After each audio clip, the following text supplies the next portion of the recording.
yo. Hey guys, and welcome back. This is ChosenArchitect, and today we're diving into some PneumaticCraft. So let's get pressurized. All right. Today is the day. Yes, I know. What does that mean? Well, it's episode 51, which honestly we've made it quite a long way. Like episode 51. Can you believe that it's like almost been 2 months in this pack? Like I can't even believe that. Absolutely insane. So in honor of that, well, let's get into PneumaticCraft. I know it's like there's still more stuff to do. Like I just don't want to leave this pack like without doing some of the other stuff that's in here, especially since the potential of creative items is going to be on the way.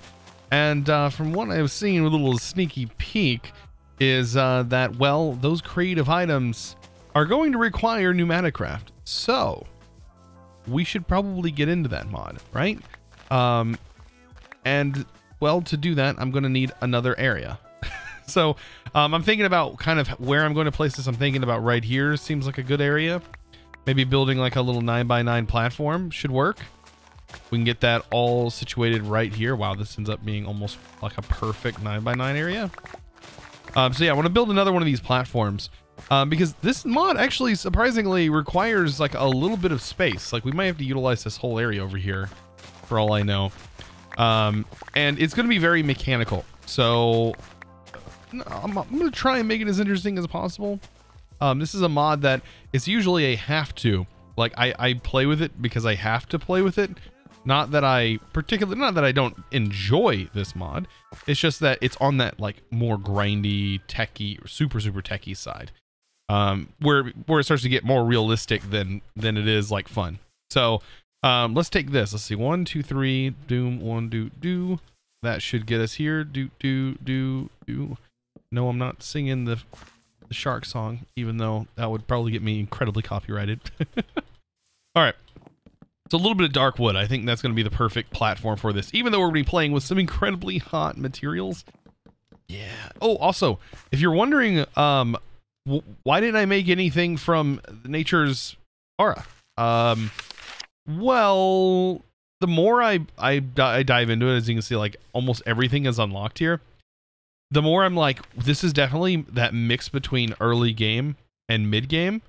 And I have pretty much everything, like all the machines that I currently have can do what this mod can do, for the most part. So it's almost like there's nothing I could use at the moment other than Crimson Meal, which is actually really nice. It works as regular bone meal in the nether and can grow nether wart and make like large nether warts. But even then, like bone meal does kind of work on nether rack in a different kind of way. The Amulet of Wrath does seem really cool, and I would like to kind of make it. It isn't like horribly hard to make. Like the token here, we just need another like a token of anger. And then once we have a token of anger, we can probably make that. I might make that by the end of today's episode, as it doesn't seem like it's all that much to make. But I'm going to go ahead and start building like this. I'm going to go through with you as I, sort of build here and just kind of show you what I normally, what I've been doing in this world anyways, just sort of building. And we've been kind of hanging out the live streams. If you haven't seen those, we've been just, having a lot of fun with the live streams. Let's do like white. I'm really liking that log. The mangrove, I think is what it's called. The mangrove log. Right here, mangrove log. Yeah, I have tons of these. Like, I really love this wood, and it fits so well with these materials. Go ahead and do it a little bit taller than normal. I also want to show you, I was mentioning live streams. I want to show you what I have planned for this pack, what we've been working on so far, and how this pack is probably going to sort of end when it does end. Of course, at this point, I'm just kind of waiting for the creative part of this pack, as we've really pretty much covered almost every single mod in this pack. I know that sounds crazy, but we really have. Almost every single mod in this pack has, at this point, almost been covered. Which is absolutely ridiculous. But then again, I look at it as like we've been going through this pack for what, almost 2 months now. It's kind of crazy when you break down and think about it. So I've been thinking about some future plans. This pack, I think, is going to become something more where I live stream it a little bit further. Hopefully when the creative stuff comes around, I can live stream it more. It'll all come with time. I'll figure out as that time rolls around what I plan on doing. I do want to show you some of the stuff that we have done during the live stream.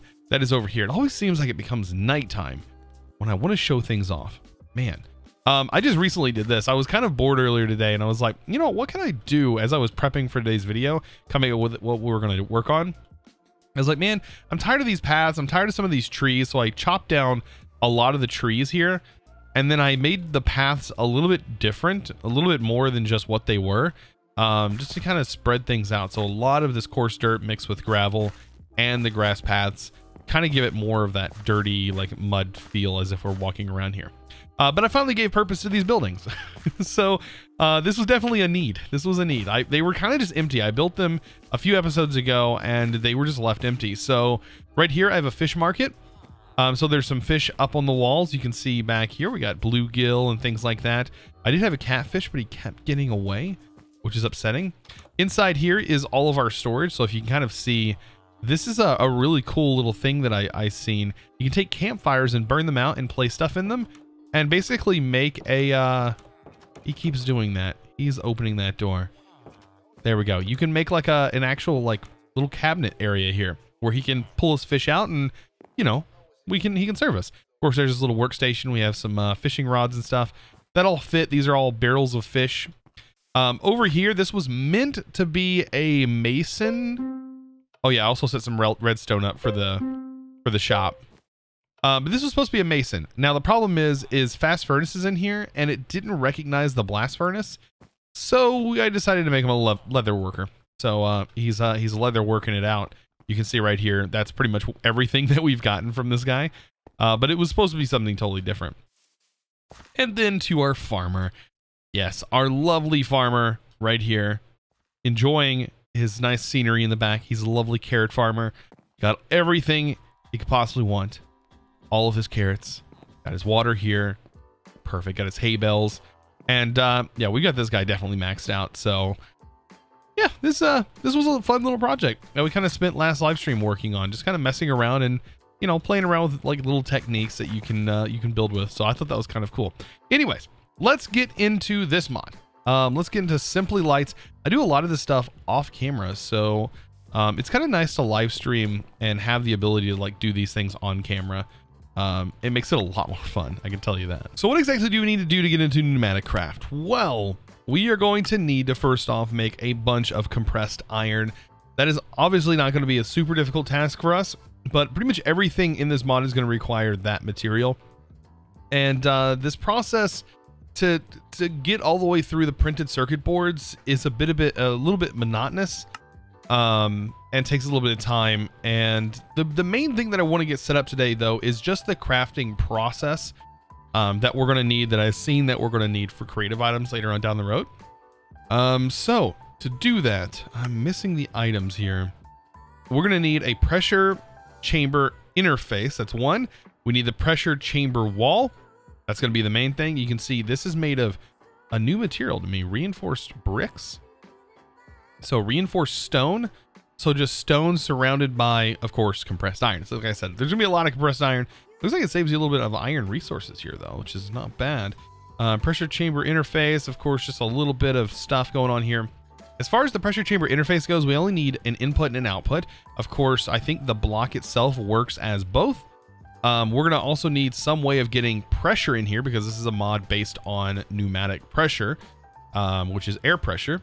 So we're gonna need some pressure tubing, all kinds of interesting stuff. But let's get to the fun part, right? We need to get that iron. So if I remember correctly, this iron can be done with TNT. We need to make a little bit of TNT. Of course, you can use tiny TNT. I think that might work. But regular TNT should do the trick. And let's get a torch just to go ahead and use a regular redstone torch. I think one TNT will probably do the job. Let's go ahead and sleep. So it is daytime. And we're going to set some TNT on fire. So I have the perfect place for this right here. Here's the TNT. Now I need to turn my magnet off. And then I'm just going to drop all of this on the ground. Let's drop all of this down here. Perfect. And then all we got to do is place this next to it. Oh, wait, that's right. We can't exactly do that, can we, here? You know, we could probably, well, I, of course, had to pick the worst place ever to do this. I could have just placed it on the ground, but you can't place a torch on the ground. That makes total sense. But I can do this. So we're going to blow up all of that. There we go. And that should have all turned into compressed iron. At least most of it. Not all of it, but most of it. Yeah, there is sort of a range. Ooh, there's one of those new mobs, by the way. Very cool. Oh, there's another one as well. That's a big boy. He died very quickly. So here's the fun part. Setting everything up. I've kind of already crafted everything, so you don't have to worry about watching that. But we do need to set this up. I think I'm going to place it right here in the front. And this is a very interesting multi-block. So there is a couple of things that I haven't made yet, which is the pressure chamber glass, which of course I can do just like this. We only need a little bit of it, so might as well make that tiny little change here. I'm going to need a place to input on the top, so I might as well go ahead and build this up right here. I need to break this because there's an input and output on this pressure chamber interface. So let's go ahead and take a look at this. So you can see right here, I'm kind of trapped in here. But if you look at the top, this says output. I actually want this to be the input. So if I look down here, you can see it says input. Perfect. That's kind of where I want it to be. Now this, I need the wall to be here because I need to place this as an output. You can see this is going to be the output here. I could have the output on the front, but I kind of like having the that as a kind of a visual like viewing area. Let's go ahead and fill the rest of this in, and it will eventually turn into a multi-block. You could leave the back, but I'm going to leave it like that because it's where I'm going to have pipes hooked to it anyways. Just like so. And then that one piece of glass. And I think we're missing one other thing, and that is the port for which we send air into. Correct? Or am I missing something? Oh, I missed a block down here. 2 blocks. And that should have completed the multi-block. Interesting. I knew I was forgetting one thing, and it was this right here, the pressure chamber valve. So that is what is going to go directly on the back. Right here. That's where we're going to put the actual pneumatic power in. So as you can see, it formed the multi-block. Perfect. Looks a whole lot better now. So we need to set up how we're going to get stuff into here. First thing I want to do is place a security upgrade inside this. And what is the security upgrade and how do you craft it? It's not too bad. It just requires a pressure gauge. This basically is going to prevent this thing from exploding. Yes, things can blow up with PneumaticCraft. Pressure can get dangerous. That's just something you should probably keep in mind. As you can see, these tubes only hold 5 bars of power or 5 bars of pressure. Basically, with me putting this in here, whenever this reaches 5 bars or more, it's going to start releasing air from within the chamber itself so that way we don't encounter pressure buildup and yeah, things start exploding. It'd probably start with the weakest parts, which would probably be these pipes. Now, I want to be able to get stuff in here pretty quick. So the way we can do that is just by having multiple compressors. I think going with 5 compressors is usually pretty good. And is a pretty fast alternative to everything. So we can place them like however we feel like placing them. I'm gonna place them like this. Just like so. And then I can hook in fewer cables that way. And these are gonna require coal. You can turn them on and off with redstone power, and that's probably the best way to go with this. You can use charcoal, you can use coal. I'm going to go ahead and use coal. And I'm going to need 5 stacks of coal. Luckily, we have a way of getting tons of coal. So there we go. And we just toss that in. And I think by default, it is going to start working. I don't hear any noise. Normally, these are pretty noisy. And luckily, we can see the pressure gauge on all of these without actually having a pressure gauge on them, which is kind of nice. But we could use a gauge. Let's take a look at PneumaticCraft's pressure gauge. We just make one right here, and I believe we can slap this on. Actually, this probably has to be upgraded, doesn't it? Safety tube module is right here. Pressure gauge tube module. This is what we need to make, and I believe that will let me place it directly on the pipe. So just like that, bam, we place that on there, and as you can see, it now reads out where exactly we are without, you know, looking at the pipe, I guess. It kind of gives you that same little interface as right here. So as soon as we let this build up, things are going to start working. Now, I have a way that I kind of like to set this up using hoppers. I think this will automatically eject directly to the side, but let's use a chest, for example. Since this is an output, it should export directly to the side here. But we probably want to set this to use a redstone signal to do so. That's kind of how I have it set up, because you want to be able to let everything in, which this will automatically know when you're putting stuff into it. But letting it out, it'll also automatically just let everything out as well. So you want to set it up so the way the redstone behaves a little bit differently. And I think it is you only want it to be activated when you give it signal. Let's see, exported. Maybe they've changed it. Export only items which has been crafted in the pressure chamber. That is, never mind. You don't have to do that anymore from what it looks like. This now has a new setting. Use this under most circuits. That's perfect. Never mind. This should work just flawlessly without even needing to bother with that. I think, though, this doesn't automatically consume items. I can try a chest on top and see if it does that. What I'm thinking, it might consume items. It should just take whatever you put in here no matter what. But I think you need to use a hopper still. Yeah, you need to use a hopper. And for that, we have PneumaticCraft hoppers. I have been using them. The Omnidirectional Hopper is really nice. You can just use it, though, directly on top, just to make it kind of more functional. Go ahead and place this on here. And I think, can we rotate this? I could put a chest on the top, but I'm going to put a chest right here on top of this. This is making it function more like a regular hopper. There we go. But you don't really need to. You could just put all the items directly in there. But this should work just like this. Basically, if we say, hey, put that in there, that should open up to allow it to go in. Yeah, it looks like it's only going to accept things that it can actually accept. And one of those things is iron, because instead of us using TNT, we can compress the iron. That went in there, and it should have just compressed. Perfect. And then it just outputs it immediately to this chest. So this is the crafting recipe that is going to be required for a lot of stuff. Now, every time you craft something, you can see that the bars went down. So that is going to be an issue that you have kind of to keep an eye out on. You can't do a lot of crafts over and over again, as you're going to probably eventually run out of pressure, and you just kind of have to wait for it to build back up again. So you may be running into sort of the same issue that I'm running into where, well, for one, it's raining, but pipes are exploding, because even though this has the ability to dump, the pipes don't. So what I can do is I can actually redstone control these.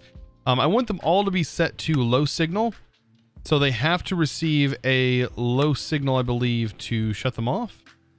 Or did they just all turn on? They just all turned on. So maybe it needs to be set to high signal right here. To be able to make sure that they're not sending any power. Basically what I want, this thing right here will emit redstone signal. When it gets around 9 is when it becomes really dangerous and we can start seeing pipes explode, at least on the redstone signal. So what I was thinking about doing was using a redstone comparator to basically say, okay, if it's not at 9, then I would basically compare it over here to 9. I would set that to 9. Basically, for this to emit a redstone signal, this would have to equal, thus, 9 in order for this redstone signal to take off. Now, I was also going to use the transmitter right here to receive that redstone signal. So let me get it to receive. Of course, I'm placing it the wrong direction. There we go. Now that should receive this. And then I need to click all of these onto it to set it to that channel. And basically have this send out the redstone and set this to analog mode. Output the same power level as the input instead of always 15. I want it to be always 15. So I want this, as soon as this sends out, which will be at 10, I want this to make sure it shuts these off. Technically, I should go closer and do that. Actually, I can probably just do this by turning this down 1. Basically, once this hits 8, then it will emit a redstone signal here, and then it should power every single one of these. And once that happens, if this is in, actually, I probably need to invert this, don't I? These should be running until it hits that point. So low signal mode? Question mark. So yeah, I'm pretty sure it's low signal mode that's supposed to be on. Now I'm going to watch this and you're going to see how right now it's emitting a redstone signal of 2. Once this emits a redstone signal of 8, the comparator should say, okay, well, this is matching. So I'm going to send a redstone signal here, which will be 8. And then once it hits 9, that should send a redstone signal over here, which should technically send a redstone signal to these to shut off. Now they're not going to shut off until they burn out the fuel. So if we need to go lower, we can go lower. I just don't want these pipes to continue blowing up. And that's what they've been doing. So having a little bit of redstone signal back here, a bit of redstone work, should hopefully get the job done. So this just now hit 8, which now powered this on. You can see now this should power everything. And these technically should be powered. Now, question, they shouldn't consume any more fuel. This says 61 in here. This should technically burn out. And once it burns out of its fuel on all of them, we should no longer see it working. At least that's what I'm hoping the case is. Otherwise, we have to invert this signal.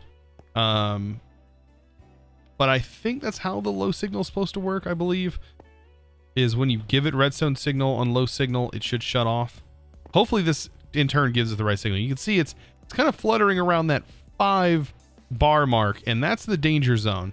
So as soon as this burns out, if so, we should be right where we want to be, right there at that 5 bar before anything catastrophic happens. Let's hope this works. It should not consume any more fuel. Oh, that noise is not good. That means it's relieving pressure from here. And it's off. Yes. Okay, so it did not burn a new fuel source, which means we technically now have this automated. And it is right, I mean, right where we want it to be. So we can always adjust this, by the way. So if we wanted it to be just slightly closer to explosion, we could, of course, set it there. But I think right here, 8 is good, at least for how we have this set up. If I set it at 9, it would be probably just ever so closer. But right here is just about where you want this to be. Wow, that actually worked quite well. So now that we have that done, let's go ahead and play around with some of the fun stuff in PneumaticCraft. I mean, we can't play with all of the fun stuff, but we can play with a little bit of it. Like one of the things is a Vortex Cannon, right? It just requires a little bit of air in order to get this up and running. It looks like a lever, some yellow dye, and we have ourselves a Vortex Cannon, right? We do need to power that though. We have a charging station right here that we should be able to just hook up to this, and that should technically work. By the way, if this goes down, which this should have just normalized its pressure, it will probably restart itself. Once we put this in, we should be able to put that in there, and what this should do is normalize the pressure. So the pressure that we currently have, it will only go as high as our max pressure here. This can of course hold a lot more, but our pipes can't. So this should get somewhere around 5 bar worth of storage, but this is a little fun little tool that we can play with. There's obviously several other things that we can do that's fun with this mod, but we can't do it just yet. The Pneumatic Wrench is something that we can use to manipulate tools. There's a lot of automation stuff that has the potential of being used here, like pneumatic doors and all kinds of stuff that you could set up in your base. But it really gets fun once you start making plastic, which we haven't done yet. Plastic is its own beast, right? There's a lot of setup that is involved, especially when getting oil and stuff, I think is going to be a little bit different in here. I did find a little area that had crude oil, but still it's going to be a different beast to get that going. Now, if I take this out of here, should be ready to go. And look at that. Yes, that is doing exactly what you think it's doing. So yeah, pretty interesting little device. You can also use it. What did I just do? Yeah, I just shot myself. If you just right click with it. Oh man. Yeah, I just like shot myself up in the air.